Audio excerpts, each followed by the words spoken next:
Let's look at Module 1 here, see what there is to see. So as we mentioned before, the first thing that you'll do each week in the course is go to this welcome to week 1, week 2, week 3, and so on.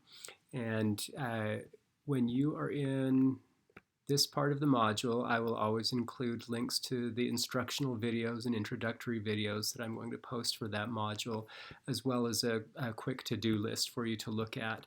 And what you should notice is that when you're inside of a module in Canvas, that at the end, once you've entered the module, at the end of that page, there's always going to be a next button which will allow you to go through the module sequentially from task to task. So it'll take you to the next item.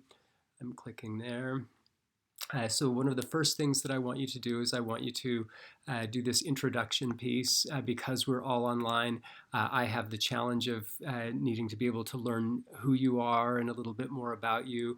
So as I read your assignments, I don't want to be thinking just about the facts of the assignments, but about how those match up with who you are and so on. So this is more of a personal introduction. I'll go to the bottom there. Click here. This is also something that's going to give me background information on you, a welcome survey that will tell me who you are, where you're at, where you're teaching, what you're hoping for from the master's degree, some things about you as a learner. I'll take those results and compile them into a spreadsheet that I kind of keep on my clipboard as I grade assignments and read discussion postings and so on, just so I have ways to remember who you are. All right. The next piece is literacy autobiography. This is where we're going to go in some fairly extreme depth, which is to say that I want you to tell me many different things about your past as a reader to begin to summarize who you are.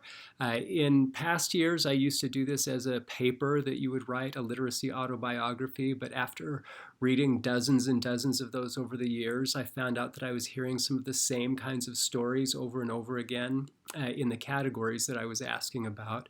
So I just decided to take some of those main themes and turn them into kind of yes, no, multiple choice types of questions so that you can start to build a sense for, okay, based on some of the typical trends and issues that we see happening in kids' young lives as readers, speakers, writers, listeners, and so on, how does your past look with reference to those things? And I do that because your past has a great amount of effect on how you approach being a reading teacher. So a good example of that is that when I was first teaching reading in the mid-1990s in second and third grade classrooms, I didn't realize how much the ease with which I learned to read colored my view of the kids around me. At the beginning, I didn't understand what made reading hard for some kids or why it was even hard.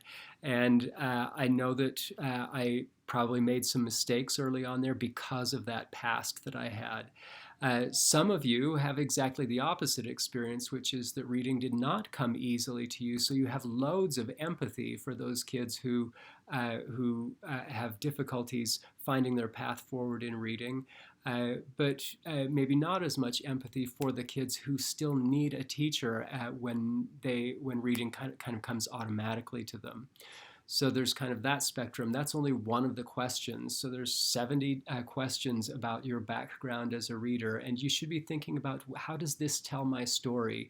I want you to do this before you do some of the other assignments so that you do the writing that you do with your responses to this survey in mind. Next week, I will post the overall results for this survey. And I'm not doing this survey inside of Canvas. I have you go outside to Qualtrics to do this because your survey results will go into a pool with about 500 other students who have taken this survey over the past few years, so that you'll be able to see on aggregate what are teachers like yourself looking like. I only give this survey to people that are in my teacher licensure classes and master's programs, so that you'll be able to see the people who are out there as school teachers.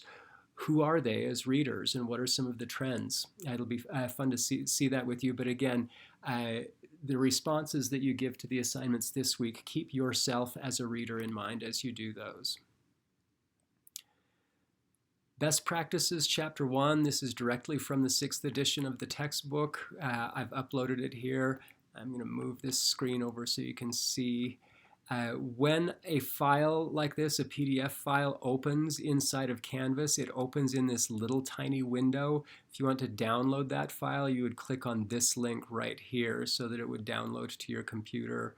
Otherwise, you're going to have to toggle with all of these little bars over here, and I always scroll down and like, why is it only going halfway down the page? Oh, there's another bar right here that's the actual scroll bar, so I've got to juggle with 3 different scroll bars just to be able to work with that. So download it to your computer and you'll be able to read it a little bit easier. Okay, I'm just going to scroll to a specific spot in this article. Table 1 has these 10 best practices, and these are things that the authors of the chapter have focused in on: evidence-based best practices for comprehensive literacy instruction, which is to say, what's the ground floor? Teachers around the country in the United States, what are they doing that is effective across the board, that's based on the knowledge that we have from experimental research, from the science of reading, whatever labels we're going to put on that. These 10 things have a huge amount of evidence behind them. So where do you rest with respect to those? Think about that while you're reading, and part of the reflection you do will have to do with that. I'm going to scroll back up quite a ways further to the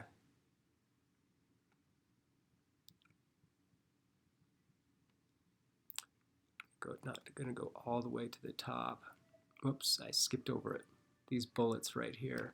The bullets here are giving you basic principles in evaluating the research, and some basic definitions for things like validity and reliability, what's systematic, what's refereed, and just some of the key words that are going to come up over and over again as we talk about learning to read. So you can see that systematic and sequential instruction is valued, that these things that are often called the 5 pillars, phonemic awareness, phonics, fluency, vocabulary, and comprehension, are there. In addition to that, you're going to see a strong focus on engagement and motivation, and also on effectiveness. So we're going to get an overview of what counts as evidence here, and we want to think about that professional wisdom integrated with the best available empirical evidence. That's you. You're taking your experience and the amount of experience that you have where you're at right now, and you're going to be matching it up with what is the state of the art in evidence in reading instruction. So we'll move on from there. The reflection overview. So this is what I want you to do with that reading. This is going to be something you do each week. So I'm going to ask you to reflect on your reading, and the key word there is for you to synthesize, to activate prior knowledge, and to apply. We are not going to just give quizzes in this class to show that you know these things. I'm sure we'll get to a point maybe where we have to do that, but it's a higher level of knowledge when you apply these things to your learning and to your classroom, to your work with children. So it's more valuable for us to see you doing that type of application than it is for us to just have you taking quizzes and tests and so on. So how are you going to do that? I want you to choose to participate in a professional conversation or write a written reflection. And that will depend on your preference. If you prefer to do the learning, the reading and the response to the reading mostly by yourself, that's great. If you will benefit more by doing that reading and getting together with a group of people to talk about that and to make decisions about application, in many situations, many of us need that to be able to apply academic writing. So choose your approach to that. If you choose the professional discussion, you can choose to meet face-to-face at a coffee shop, in a park, someplace where it will work without violating some of the social distancing understandings that we have. Phone conferences, Canvas conferences, and Zoom or Skype I probably shouldn't say Canvas conferences because that used to be an old tool in here, but we actually have a Zoom tool in here that you all should be able to use. Skype, FaceTime, whatever it would take for you to have a conversation with someone else. Schedule that with other people in the class by contacting them and talking to them about what they would like to do. We have a list of people over here on the left-hand side, and you may know some of these people from the summer courses if you already started, but some of you are starting brand new this semester, and you may want to just reach out to some people and say, hey, are people starting a group to do some of this discussion? I'd like to be with a group. And if you would like me to facilitate some of that for you, if you are somebody who prefers to work with a group or you're not sure about how to get matched up with other people, let me know and I'll try to do some of that matching up. If you choose a written reflection, then that's just something to do on your own. Guiding questions for either are provided below. I'll go ahead and scroll down. So professional conversation guidance for chapter 1 is right here. Written reflection guidance is right here, and I've started you out with some guiding questions.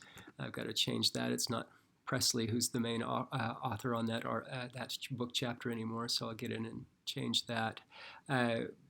But you are then able to upload a media recording, a file upload, or a text entry box. So you can actually cut and paste something directly into Canvas by using that text entry box.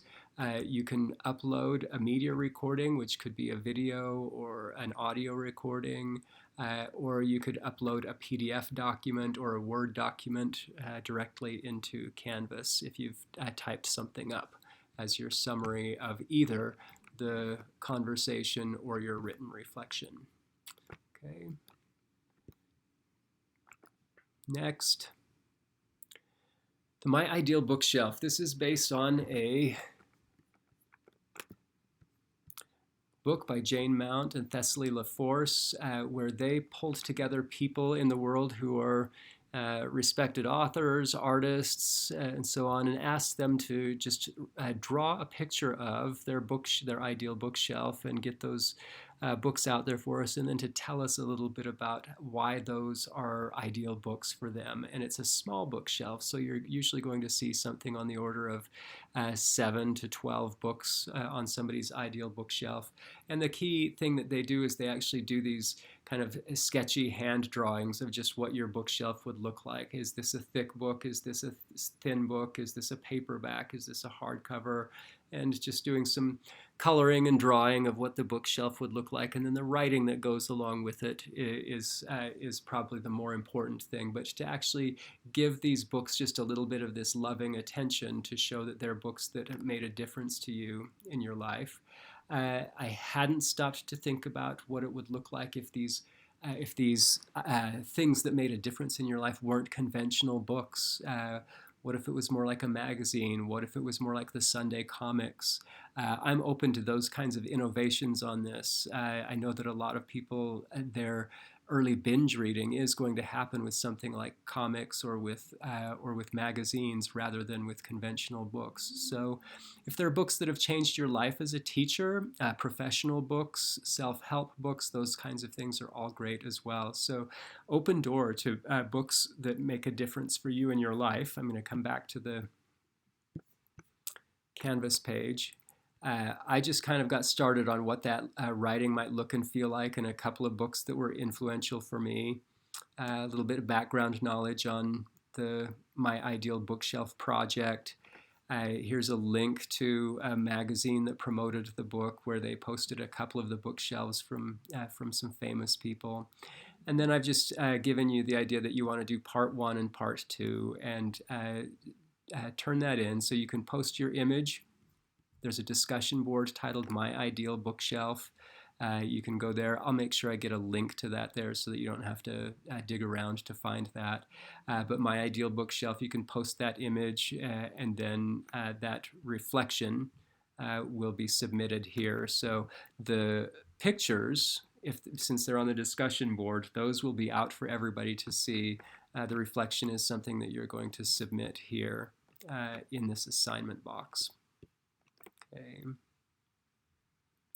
Book club nominations, the extension and elaboration on the principles of research that we're going to be discussing. I really want you to think about how those things intersect with the authentic books that are out there. The research is conclusive that kids are going to do better at applying strategies and skills that you teach them if they have an ongoing effort to find the books that are engaging to them, the things that they want to be reading, the things that they've chosen to read, and so on. So there's always going to be that piece in the background. So I've just got about seven or eight, 4, 5, 7 of the books that I have read recently from children's literature. All of these are novels or graphic novels. And these 1, 2, 3, 4, the first 4 I read just in the past few months. These are all really recent books for me. Well, I'm going back maybe into last year with some of those. But then I've also got 2 graphic novels down at the bottom. So what is it going to be like for you to be the person who's in charge in your classroom of managing all sorts of kids building a life as a reader? Again, this has an awful lot to do with your life as a reader, as a young kid. Oh, sorry, my phone's ringing. There we go. I got rid of that. Okay. So I think this is going to take us mostly to the end here. So with that book club, what I want you to do is I want you to think about, I've just posted a few ideas, and what I'd like you to do is I'd like you to nominate books for book club, which you're going to then actually read with a group of people from the class. And oh, I thought I got rid of the phone call. There we go. Okay.